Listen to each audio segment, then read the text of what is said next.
Leverage, Redemption Season 3 has been a big season for heavier character development for Parker, Beth Riesgraf, but The Polygeist Job provides a more balanced and humorous story, and is all the better for it.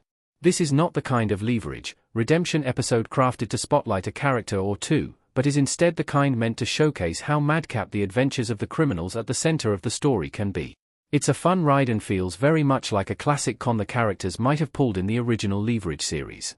Leverage's primary team comes together to help get justice for a group of firefighters who had their service cut off by the tech company Futurologic when the company throttled them by upping their rates in an area of peak usage and then robbed them of the ability to contact civilians to evacuate.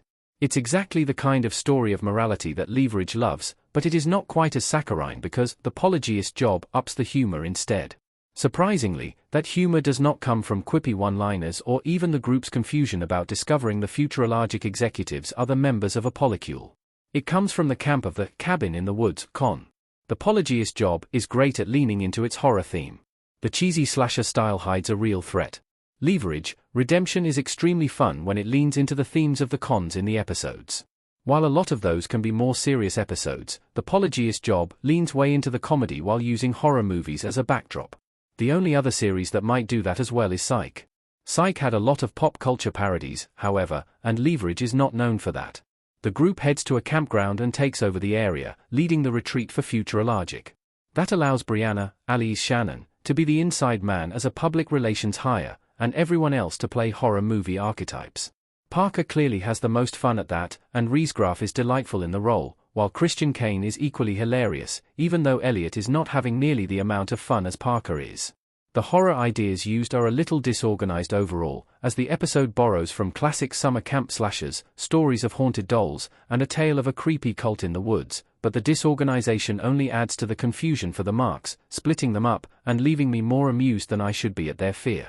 We should probably feel bad for the likes of executives Aubrey, Cher Alvarez, and Cassandra, Kaylee Tran, since they genuinely do want to change the world, but how easily they fall into the traps of the team makes it easy to be entertained instead of empathetic.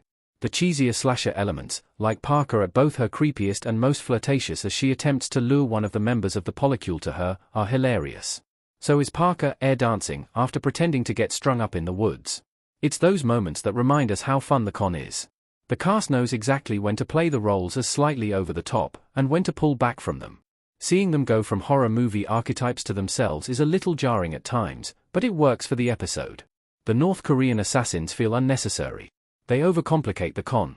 It's a hallmark of Leverage, Redemption, starting in the original Leverage series, that there is always something that goes wrong at some point during the con.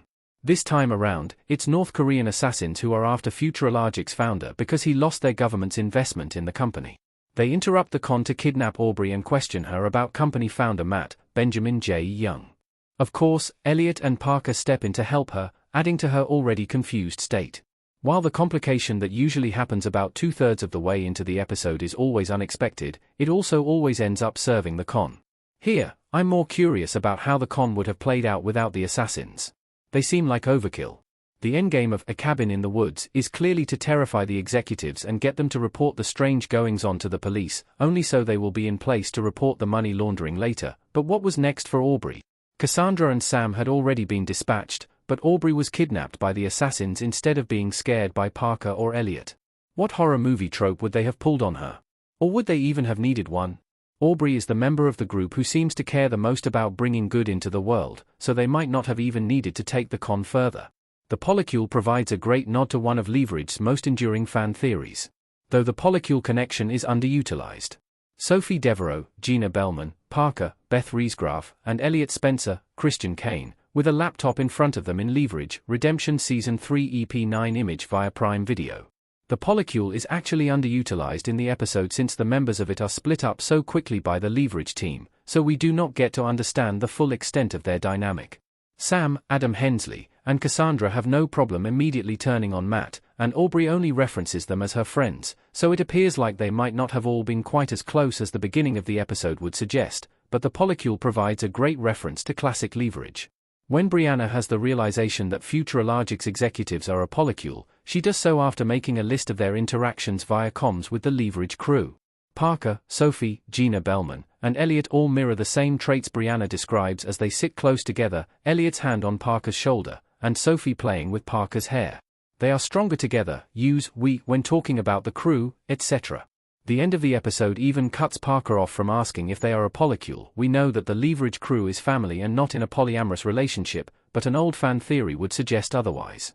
A running fan theory in the original series was that Elliot, Hardison, Aldis Hodge, and Parker were the real endgame relationship of the show, and the writers of the original series opted to put the trio in a lot of high-stakes situations together without the aid of their mentors, which only fueled the speculation. While they have never canonically been a romantic throuple, the fan theory remains, and the closeness of the team here is a nice nod to those fans, though Hardison is absent from this Leverage, Redemption episode. With references from the polycule, the way the episode makes use of every main character in their distinctive roles, and the group still managing to pull off a win after one out-of-left-field complication, the Polygeist job feels more like vintage Leverage than any other episode of Leverage, Redemption. That makes it a win.